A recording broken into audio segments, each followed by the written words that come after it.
Bismillahirrahmanirrahim. Alhamdulillahirabbil alamin. Wa bihi nasta'inu ala umuri dunya waddin. Wassalatu wassalamu ala asrofil anbiya'i wal mursalin sayyidina maulana Muhammadin wa ala alihi wa sahbihi ajmain. Amma ba'd.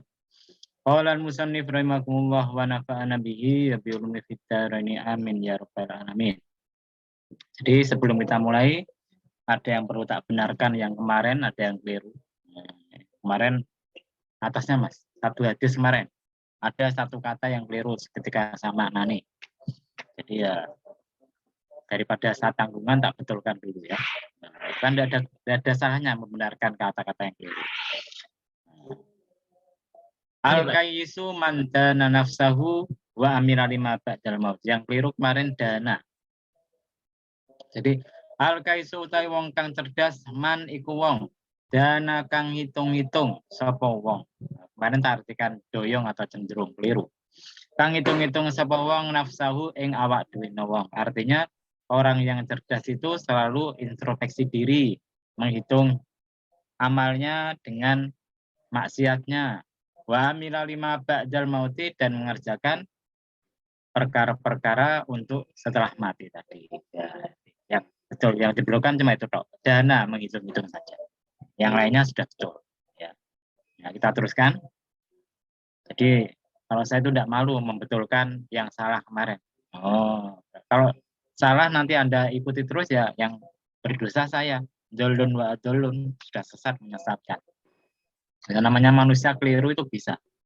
Ya waladi, hei anakku, kasiron kelawan akeh ahyaita nguripake sapa sira al-layaliya ing pira-pira wengi bitikraril ilmi kelawan bulan baleni ilmu wal mutalaati lan mutalaah atau deres kitab wala adrilan orang ngerti sapa aku ma ing opo albais ma iku opo albaisu ma iku opo atau ing opo albaisu perkara kang dorong laka marang sira ala zalika ing atase mengkono-mengkono perbuatan. Ingka nalamun ono apa goro juga tujuanmu ad-dunya iku dunya wajad bah khitamiha atau khutamiha lan narik perhiasan atau bondo-bondo dunya wa tahsiral manasibi lan ngasilake pangkat-pangkat wal mubahati lan guk-gukan sombong-sombongan ala akronika ing atase kanca-kancamu wa amsalika lan sepadamu fawailun moko cilaka laka kedue sira summa wailun moko keri-keri cilaka kedue sira wa ing kana lamun ana apa goro juga dibetulkan ya ini domah bukan fathah wa ing kana lamun apa goro juga apa tujuanmu iku ihya as-syariati nguripake syariat wa dinilan agama al muhammadiyyi kang bangsa Muhammadiyah wa tahdibal ahlaki lan bersihake akhlak patuba moko bejo-bejo banget laka kedue sira summa tuba moko keri-keri bejo banget laka kedue sira. Jadi kemudian Imam Ghazali menasihati muridnya, "Wahai anakku, kamu itu banyak sekali menghidupkan malam dengan mengulang-ulang ilmu, kemudian membaca-baca kitab-kitab dan lain sebagainya. Saya tidak tahu apa yang menyebabkan kamu berbuat semacam itu. Jika tujuanmu itu dunia, ingin menghasilkan barang-barang dunia atau harta dunia, atau ingin mendapatkan pangkat, atau Anda ingin dianggap sebagai orang yang pintar di antara teman-teman kamu sehingga kamu jadi sombong, maka celaka sekali bagi kamu. Tapi kalau tujuan kamu itu untuk menghidupkan syariat, untuk menghidupkan agamanya Nabi Muhammad, yaitu agama Islam, untuk membersihkan akhlak, maka beruntung banget. Kemarin kan sudah tak ceritakan. Bahasanya orang kalau ngaji itu tujuannya itu untuk memperbaiki diri, untuk memperbaiki orang lain. Anda ngaji itu untuk diamalkan sendiri, bukan untuk meneliti amalnya orang lain. Karena itu kalau ada orang habis ngaji kok kemudian dia merasa ingin memperbaiki diri, ingin jadi orang yang soleh, orang yang baik, wah itu berarti ngajinya berhasil, ngajinya sukses. Tapi kalau habis ngaji kok kemudian tambah neliti amalnya orang lain, wah kamu itu salah, kamu itu bid'ah, kamu itu syirik dan sebagainya. Oh berartinya ngajinya tidak benar. Karena ngajinya tujuannya adalah untuk meneliti atau apa namanya mengintrospeksi amal-amal orang lain. Kan tidak benar. Orang ngaji untuk dirinya sendiri. Kalau dirinya sendiri, barulah pada orang lain. Karena itu dalam salah satu riwayat hadis, Nabi Isa dikasih tahu sama Allah Subhanahu Wa Taala, if nafsaka, kamu itu nasihati diri kamu sendiri. Kalau sudah dirimu sudah bisa menerima nasihat itu, barulah nasihati orang lain. Jadi beramal dulu, amal kamu perbaiki dulu, akhlaknya diperbaiki dulu. Kalau amal dan akhlaknya sudah bagus, sudah sesuai dengan syariat, barulah Anda itu memperbaiki orang lain. Jangan kebalik. Orang lain Anda teliti dulu, orang lain Anda perbaiki dulu, Anda mikir, wah saya sudah betul ini. Nah, itu keliru. Harusnya dirinya dahulu, baru orang lain. Dirinya dahulu, keluarganya, baru orang lain. Walakot sodako lan teman-teman bener. Man sapa wong kola kang ucap sapa wong. Ini syair. Syair barnya bar kamil.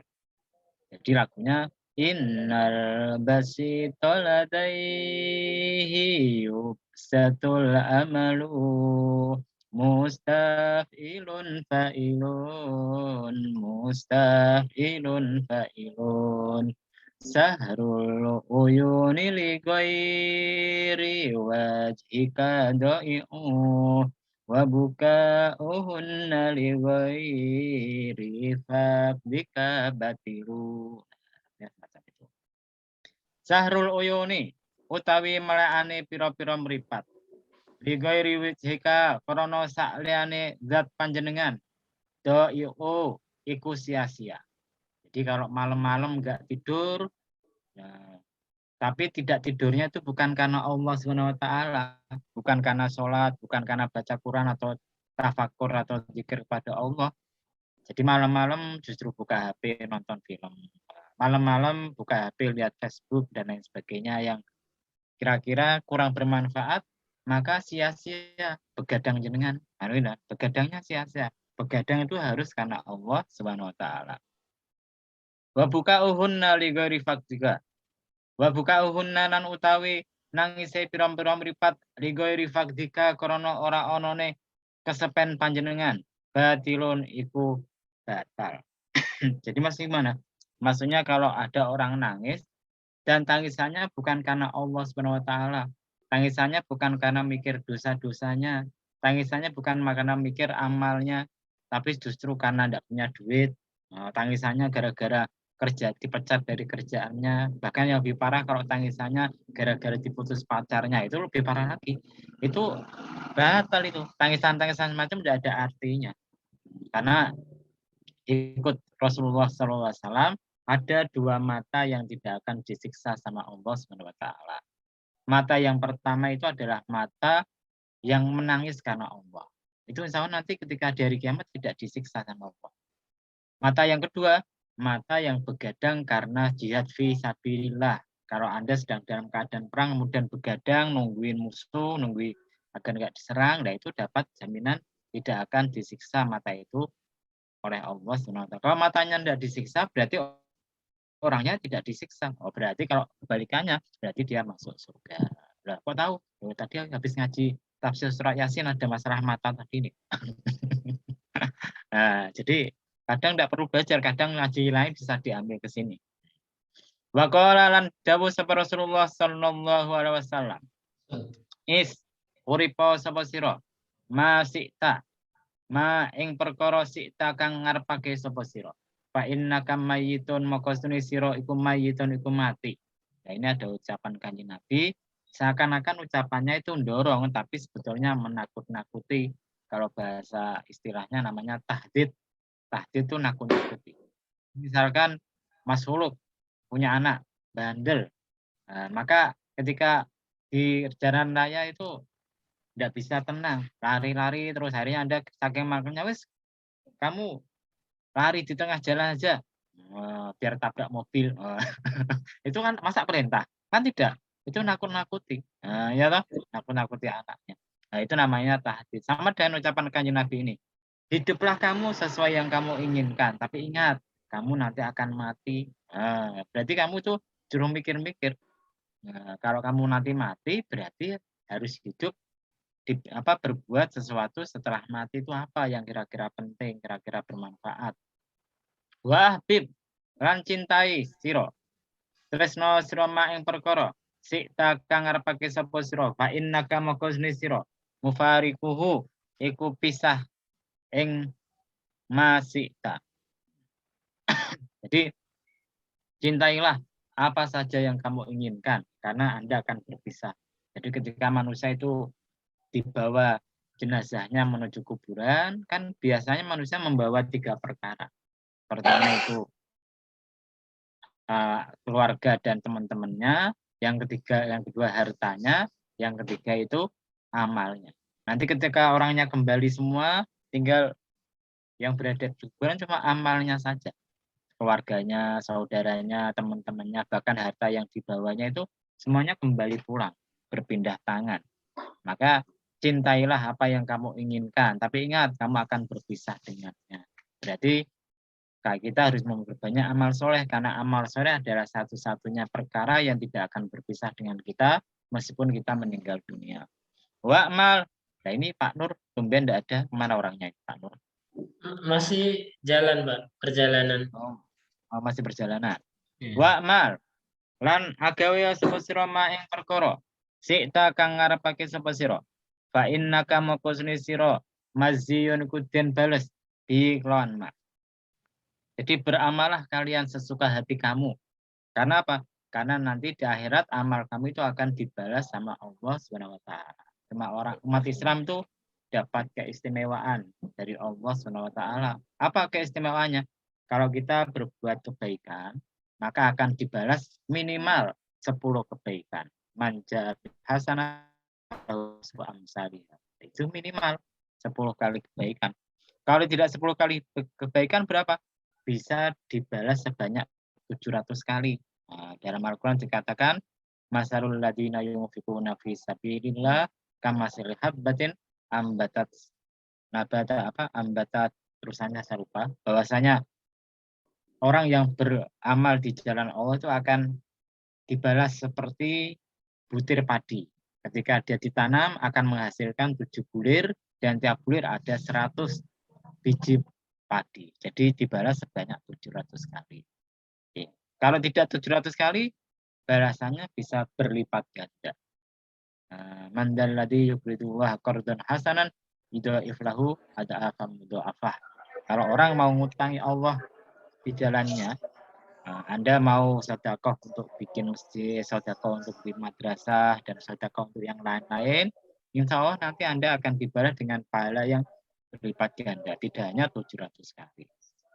Maka kalau kamu tahu, kita tahu, atau bahwasanya kita semua dibalas amalnya sama Allah SWT, ya harus hati-hati. Jangan sembarangan beramal. Kita teruskan. Bawah.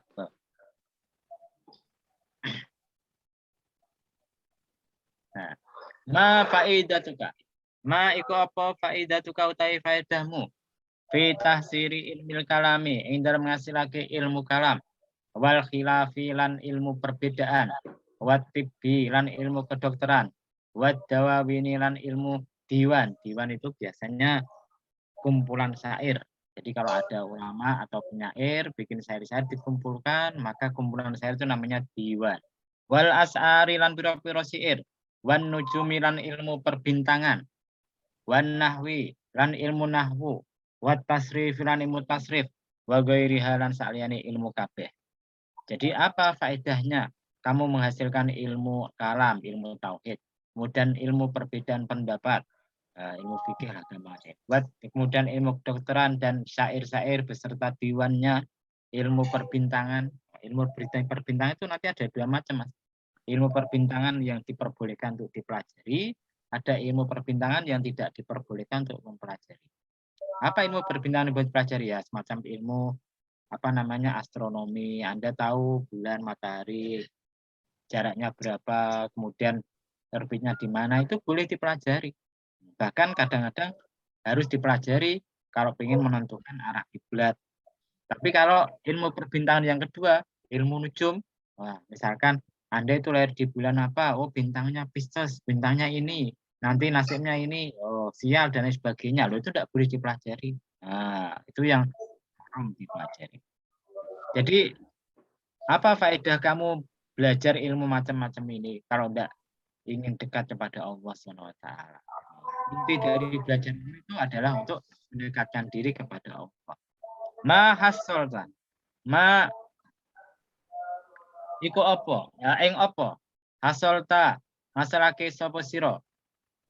Bukan. Ma hasolta orang ngasilake sapa sira? Manyam ora. Ma hasolta orang ngasilake sapa sira goiro tadyi umrika, sakliyane nyak-nyake umur sira.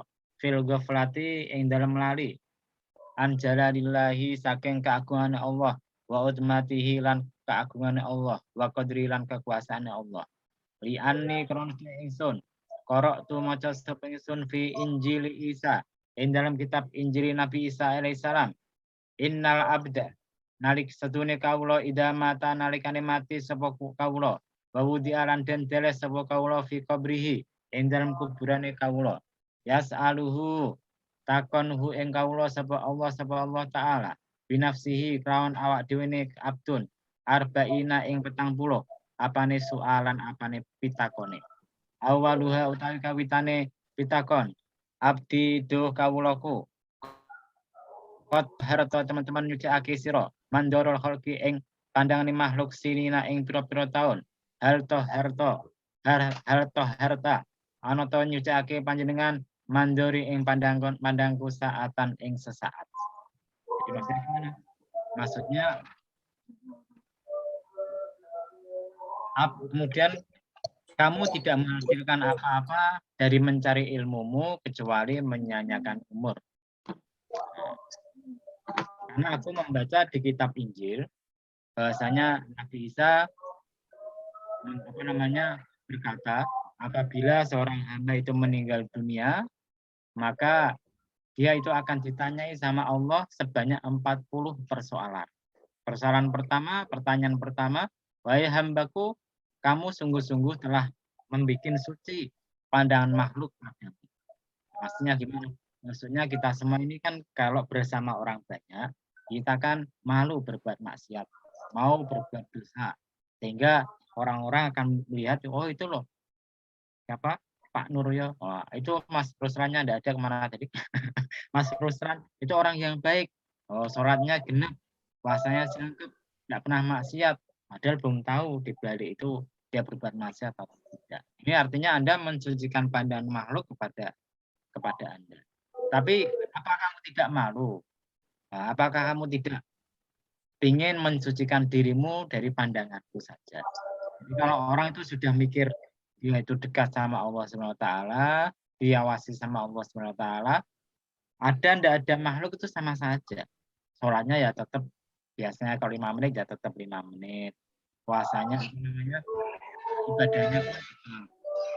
Tapi kalau kita masih mikir dengan makhluk, kita itu sholatnya kalau sendirian ekspres, sholatnya di depan makhluk itu menjadi panjang, lama, dan khusyuk. Nah itu bedanya. Karena itu para ulama mengatakan al-ikhlasu istiwa udhahiri wal batin. Yang namanya ikhlas itu artinya batinnya sama zahirnya itu sama. Jadi istiwa udhami wal madhi. Sama saja Anda dipuji, sama saja Anda dicela. Yang kalau Anda berbuat sesuatu sudah tidak peduli lagi. Wala yakhafuna laumata laim, tidak peduli dicela sama orang lain. Itu namanya ikhlas. Ikhlas itu artinya berbuat amal sudah tidak mikirkan pandangan orang tapi mikirkan pandangan Allah Subhanahu wa taala. Nah, sulit Mas, macam itu sulit. Saja kadang-kadang kalau sholat sendirian ya ikhlas ya. Nah, tapi kalau sholatnya di masjid banyak orang agak khusyuk, ya repot. Ya, berarti belum ikhlas gitu. Karena kadang-kadang masih karena masih mikir pandangan orang lain. Demikian pula kalau kita baca Quran sendiri kadang-kadang cepat, tidak karuan, tajwidnya tidak karuan. Tapi ketika darusan di masjid, wah jadi enak-enakan. Nah, itu kan berarti masih belum ikhlas. Sama, saya juga semacam itu. Nah, karena masih belum bisa ikhlas betulan. Ya waladi, anakku, kula yaumin ing dalam saben-saben dina yunadi undang-undang fi qalbika ing dalam atimu Wa illam tasma' lan senajan ora krungu sapa sira. Ma tasna'u, ma ing apa? Tasna'u agawi sapa sira bi ghairi kelawan sak liyaku. Wa anta lan utahe sira iku mahfufun. Iku den kepung bi khairi kelawan kebagusanku. Jadi maksudnya Imam Al-Ghazali kemudian nasihati sama muridnya. Hai anakku, tiap hari itu hatimu itu dipanggil-panggil, tapi kamu tidak terasa. Apa itu panggilannya? Apa yang kamu perbuat untuk selain kamu, selain saya? Padahal kamu itu dikasih nikmat Allah, dikasih nikmat-nikmat dariku yaitu Allah SWT. Ya kan kita itu memang biasa semacam itu. Kita itu biasanya berbuat sesuatu itu kalau di hadapan orang banyak itu seakan-akan kita tidak punya dosa. Seakan-akan kita itu orang yang soleh. Tapi ketika kita sendirian, belum tahu, belum tentu semacam itu. Maka disindir sama Allah. Gimana kamu pengen cari perhatian orang lain? Bagaimana kamu itu ingin mendapatkan pujian orang lain, sedang kamu itu tak kasih nikmat banyak sekali. Apa kamu tidak berpikir? Seharusnya yang kamu cari perhatian, yang seharusnya kamu pikirkan itu saya, yaitu Allah SWT. Oh, ini sudah pikirannya orang sufi loh ya. Pikirannya orang tasawuf semacam itu. Jadi memang kitabnya kan namanya Khulasatul Tasawuf, inti dari ringkasan-ringkasan berbagai macam kitab. Nah, jadi diharapkan habis ngaji kitab ini, baca kitab ini, kita berubah yang dulunya kurang ikhlas jadi agak ikhlas. Kita tidak nuntut ikhlas 100%. Orang ikhlas tuh 100% itu sulit. Dulu sudah pernah tak kasih tahu, orang ikhlas tuh sama dengan orang kencing atau orang berak. Nah, ketika Anda sudah keluar dari kamar mandi, sudah tidak mikir sama sekali air kencingnya sama beraknya kemana. Ya toh? Itu orang ikhlas macam itu. Tapi beda dengan kita. Kita itu kalau beramal itu kadang-kadang masih mikir. Kita berbuat baik sama si A misalkan. Nah si A itu tidak tahu terima kasih. Tetap mesti kita mikir. Masya Allah sudah dikasih, sudah dianu kok masih gitu ya. Itu berarti Anda belum ikhlas. Nah, gitu loh. Nah, misalkan Anda ngasih seorang guru ngasih sama murid-muridnya kemudian tidak dihormati, kadang-kadang marah. Oh ini murid kurang ajar, oh berarti masih belum ikhlas. Karena ikhlas sudah tidak mikir lagi, tidak mikir habis dikasih ilmu, habis dikasih duit sudah tidak mikir kemana duitnya, kemana ilmunya, sudah tidak minta dihormati lagi, tidak minta balasan lagi. Itu orang ikhlas.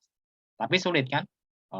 Karena watak manusia itu memang kalau ada orang berbuat baik pada kita, kita senang. Ada orang berbuat jahat pada kita tidak senang.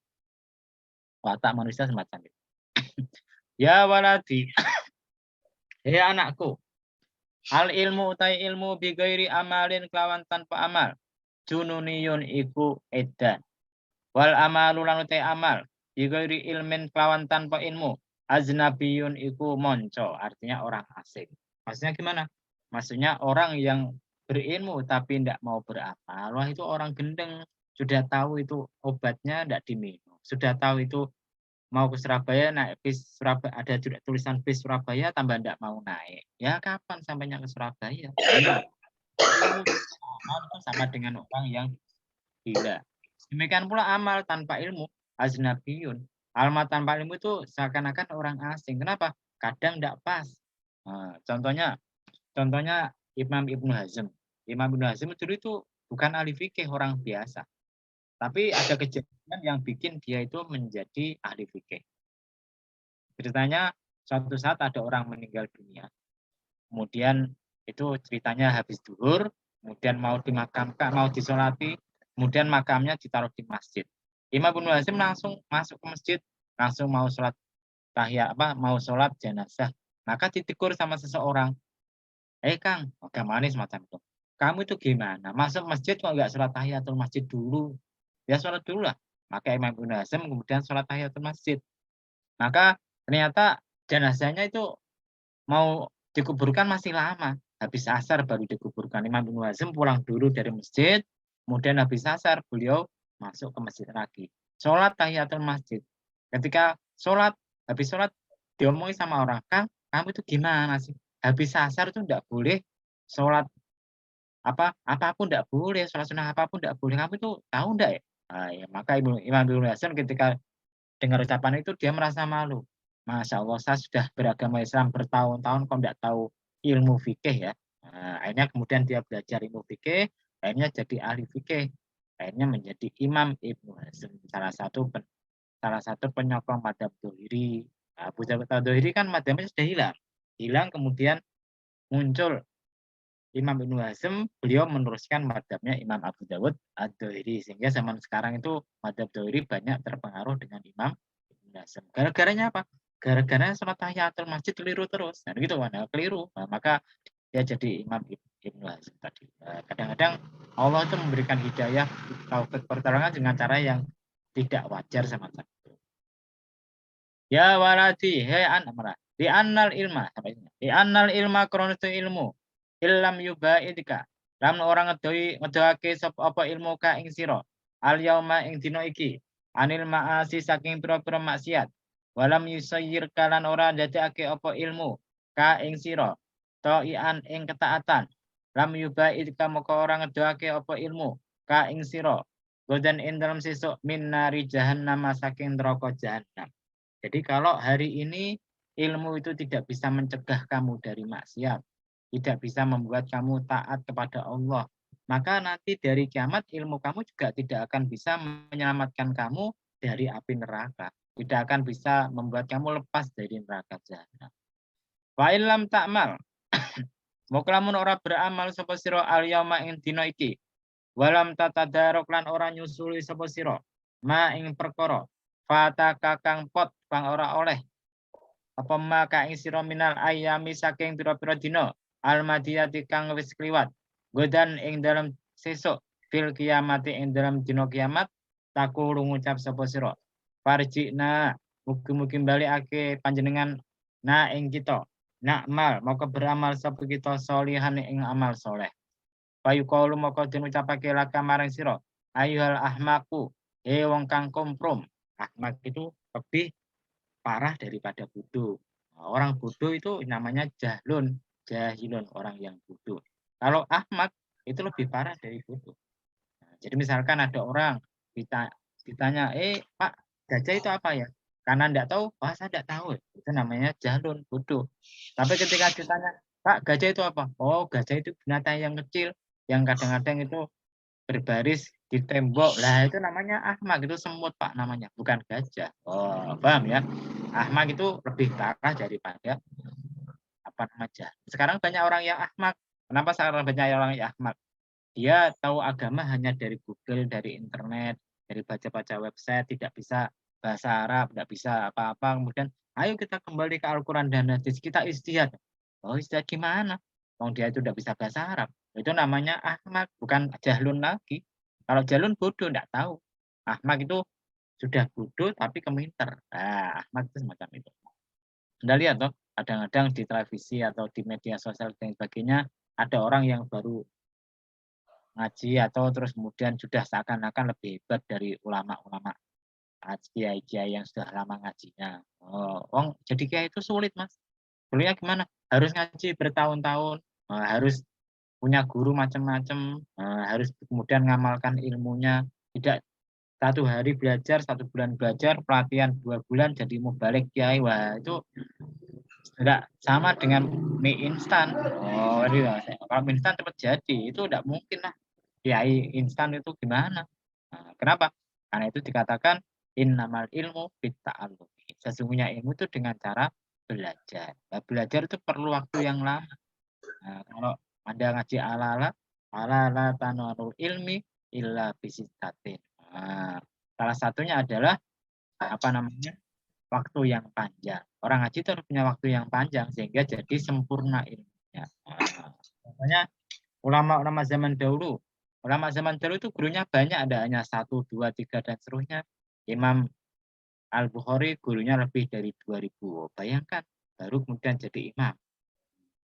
Kalau imam kiai-kiai zaman dulu itu muridnya itu gurunya ada hanya 1, 2, bisa puluhan bahkan bisa ratusan.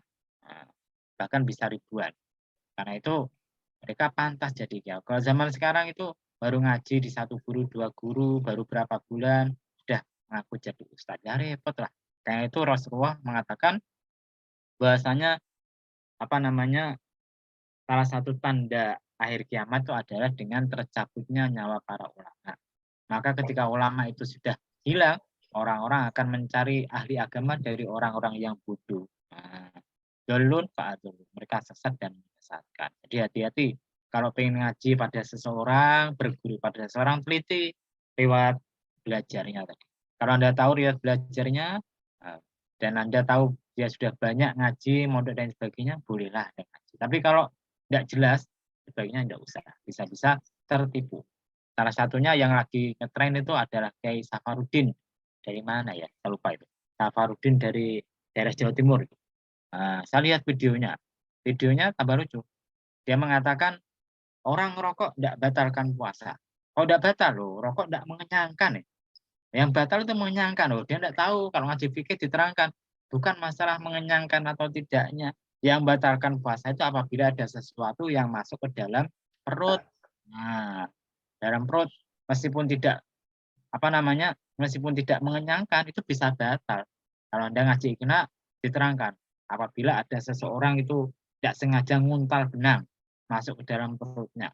Delala saatnya sudah sahur sudah selesai, saatnya berbuka puasa. Maka gimana?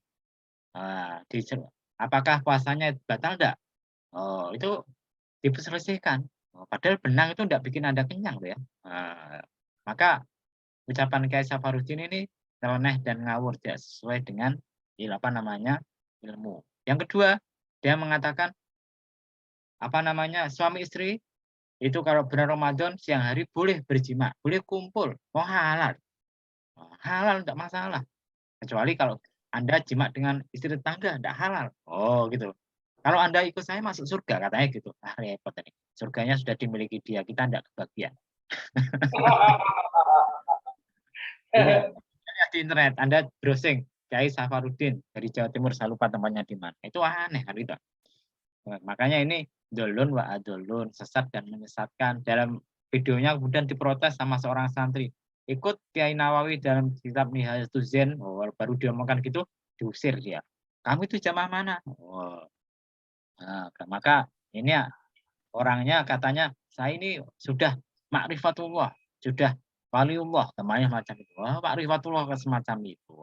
Itu sesat dan menyesatkan. Jangan ditiru. Kalau Anda penasaran, browsing Kiai Safarudin yang menghalalkan rokok di bulan Ramadan, jima di bulan Ramadan. Anda akan ketemu. Saya belum browsing, cuma lihat videonya sekilas, sudah tertawa. Wah, ini orang ahmak, orang bodoh. Tapi saya juga heran, ternyata punya jamaah. Nah, jamaahnya ternyata dibodohi juga mau. Ini namanya amal tanpa ilmu semacam ini. Jadi masih kurang 6 menit. Silakan di bawah dulu. Terus masuk ke bawahnya. Jadi belum tak terangkan. Jadi kalau misalkan Anda tidak beramal di hari ini, maka di akhirat nanti akan menyesal. Bahkan ikut Al-Quran, meriwayatkan dari orang-orang yang menyesal, farji'na na'mal solihah. Ya Allah, tolong kita dikembalikan ke dunia, supaya kita bisa beramal soleh lagi, memperbanyak ibadah. Maka dikatakan pada mereka, hei orang bodoh, kamu itu gimana? Kamu sudah datang dari dunia, masa mau kembali lagi? Maka ya tidak bisa. Ini intinya kita selama di dunia itu harus memperbanyak amal. Jangan sampai kita menyesal nanti di akhirat. Terus Mas, bawahnya Mas. Kurang 5 menit kan paling. Masih bisa satu lagi mungkin. Terus. Ya waladi, hei anakku. Al-himmatul aliyatu utawi cita-cita kang tinggi. Antas rifa iku ento gunakake sapa sira rohaka ing ruhmu fit taati ing dalam ketaatan qabla firari rohika ing dalam sadurunge mlayune ruh sira minal jasadi saking jasad bil mauti kelawan mati li annar dunya krana sune dunya kemanzilatuka iku panggonanmu ila antasila temeka yen to sampe sapa sira ilan makabiri marang pira-pira kuburan. Wa ulail qaumul lan utai mengkono kaum alladzina fi manazilil maqabiri ing dalam panggonan kubur yang tadiruna kang ngenteni sapa kaum ka ing sira fi kulilah daten ing dalam saben-saben pandangan ila antasila tumeka ento sampai sapa sira ilaihim marang kaum fal hadra makawadiya kalau ikut Bang siapa dulu di TV waspadalah itu ada dulu apa ya, saya lupa itu. Ada TV-nya itu ada programnya. Min antadhaba saking yen to lunga sapa sira bi ghairi zatin kelawan tanpa usah. Jadi maksudnya gimana? Maksudnya cita-cita yang tinggi itu adalah kalau kamu bisa menggunakan seluruh tubuhmu, seluruh jiwamu untuk taat kepada Allah sebelum roh kamu keluar dari jasadmu, artinya meninggal dunia. Karena dunia itu tempat kamu sampai kamu menuju kuburan dan orang-orang yang di alam kubur itu saat ini menunggu kamu setiap saat kapan kamu bisa sampai kepada mereka. Kan dulu pernah tak ceritakan ketika malam Jumat, para ruh itu akan berkumpul di kuburan, mereka akan dikasih tahu amalan-amalan dari keluarga ahli keluarga yang meninggal dunia tadi. Kemudian mereka akan bertanya, gimana kabarnya Fulan? Oh, ini Mas Suluk gimana? Oh, Mas Suluk kok belum sampai-sampai ke sini? Oh, orangnya masih hidup. Kemudian tanya lagi, Pak Nur kemana? Loh, Pak Nur belum sampai ya? Kok belum sampai? Oh, padahal sudah mati kemarin. Oh, kamu. Oh, kalau belum sampai innalillahi berarti tidak ada siksaan kubur, tidak bisa kumpul. Itu misalnya semacam itu. Jadi kalau mereka tuh nunggu kerabatnya orang-orang yang lain sampai datang kepada mereka. Kalau tidak sampai berarti sedang mengalami siksaan kubur. Itu ada kitabnya. Di mana? Di Ar-Ruh Ibnul Qayyim diterangkan semacam itu. Jadi tiap malam Jumat orang-orang kumpul nunggu kabar keluarganya. Bahkan kalau sudah meninggal dunia ditanya, kok belum sampai ke sini? Nah, berarti mengalami siksaan kubur. Maka waspadalah, waspadalah. Dan jangan sampai pergi ke kuburan, ke alam kubur tanpa bekal semacam itu. Ya. Kita tutup dulu, nanti kita teruskan. Sudah. Mau habis waktunya?